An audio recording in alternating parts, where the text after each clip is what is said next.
What's going on YouTube? JT is Reborn here, and welcome back to another edition of my DC comic book reviews. And in this video, we're talking about Catwoman issue number 58, which is part 5 of Gotham War. So I just got done reviewing Justice League vs. Godzilla vs. Kong, a comic book that made me smile from the first page to the last page, and then immediately going from that back into the pages of an event which I don't think has been very well executed, which is Gotham War. It definitely makes this seem way worse by comparison. Is this the worst thing I've ever read? No, I just kind of stopped caring about this event in general. The main conflict here was always Bruce's whole you're letting criminals go, Selina, and then Selina's thing is no, this is a really great idea, which is really stupid. And also, Batman's going crazy with the whole zero knot thing, which seems to take a bit of a backseat in this comic book. It's there's so much inconsistency between the different writers and everything kind of going on with this event. I mean, the last issue we saw was Bruce, he basically had drugged Jason Todd, if I'm not mistaken. If it was that issue or another spinoff or whatever. Jason Todd basically got drugged, and now he has this crippling fear of everything. So Batman's gone crazy. We had him basically he was gonna let the Bat family leave out to just kind of get arrested on their own. He didn't really seem to care about that. That doesn't really seem explored, the fallout of that in this issue. Even Damian's complaining, yo, Dad, you kind of left me here. It's not really addressed in that. In fact, Bruce at one point is just kind of chilling at his house in the middle of the city, and I'm I'm sorry, is there no confrontation with the Bat family? Yo, what the hell, Bruce? Why'd you just kind of leave me here? There should have been something there, but I don't know. Gotham War doesn't really make too much of sense of anything. And now the whole Bruce and Selina and their whole difference of opinion, Bruce is just kind of there and he's oh, I'm so sorry, Selina. He becomes a simp again. And I'm sorry, if he's kind of losing control, there should have been more of a conflict between him and Selina with the whole Zerna, taking over, no, Bruce, you don't need this hoe. But we don't get that at all. The conflict's kind of taken out of their hands, and now the focus is back on Vandal Savage. So the whole, crux of this whole thing, and you with the Zerna thing kind of, in the background taking over Bruce, that's thrown basically aside to where Bruce and Selina are, they're kind of, their will they, won't they, flirtatious thing. I'm no. The last issues had Bruce going completely even crazier and crazier, and now it's just kind of he seems kind of more normal again. I'm where is the consistency in this comic book? And but also, I said, Selina's there, Vandal Savage and his daughter Scandal. He's off trying to do his thing and get more pieces to become more immortal again, because he's just lived so long. He just never wants to die, if you will. And then he kind of uses these villains, kind of the more big bads of Gotham City, as his pawns, if you will. He lets them think they have more power than they really do, and he's going to kind of screw them over in the end.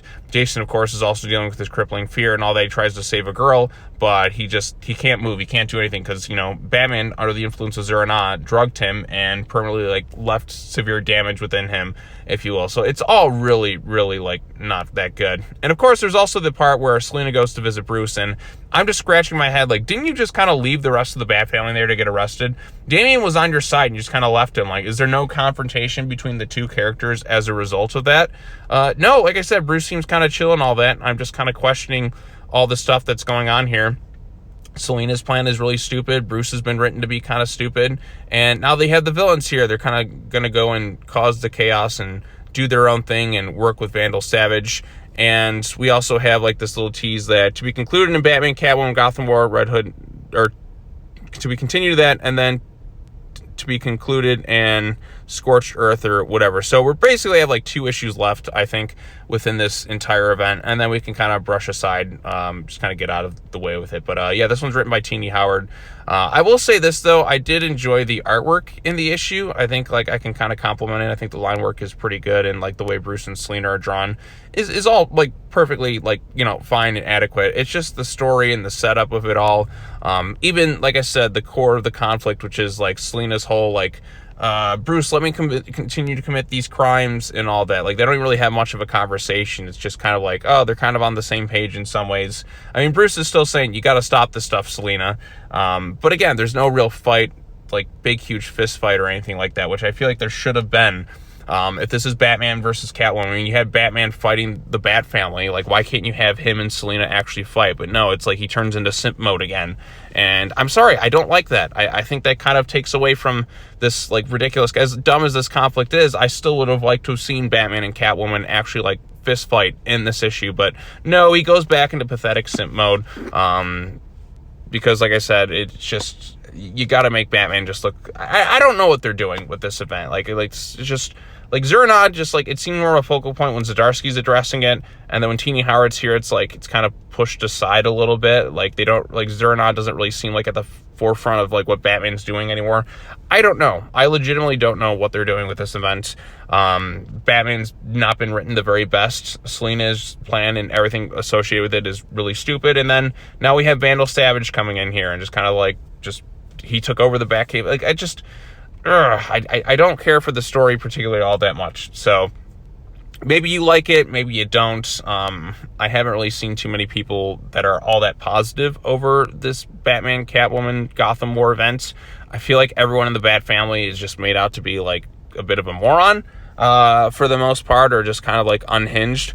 The only characters I feel like that have been safe from this event are Kate Kane and Duke Thomas. Wherever they're off chilling, doing their own thing, good for them. Stay out of this crazy nonsense and just kind of like wait till it's all over, I suppose. So at least your character won't be assassinated. So wasn't too huge a fan of this one, and I'm just not really liking Gotham War. So going for one comic book I absolutely love, which was Justice League vs. Godzilla vs. Kong, then immediately talking about Catwoman 58 and this Gotham War event, which I'm not a huge fan of. Just it makes it all seem kind of worse. But yeah, that's all I really have to say about this particular issue. Let me know what you thought of it and what you think of this Gotham War event in general. And I'll talk to you all later. Got more comic books coming up. I got Nightwing, I got Superman, I got Titans, and then I got like Batman, Superman, World's Finest, which are going to the Kingdom Come universe. I usually finish off like my comic reviews. If there's a World's Finest, I'll save that kind of towards the end. Mostly because I like to go out on a bit of a high note. So at least like I leave the week positively. So I don't know where the rest of the books are going to be in terms of quality, but Superman probably will be good. Nightwing, I have no idea. Like that book can be very hit or miss. And then Superman, like solid. Titans, yeah. All right, well, that's all I have to say. I've rambled on too long. Post your comments down below, and I will talk to you all in the next video. Peace out.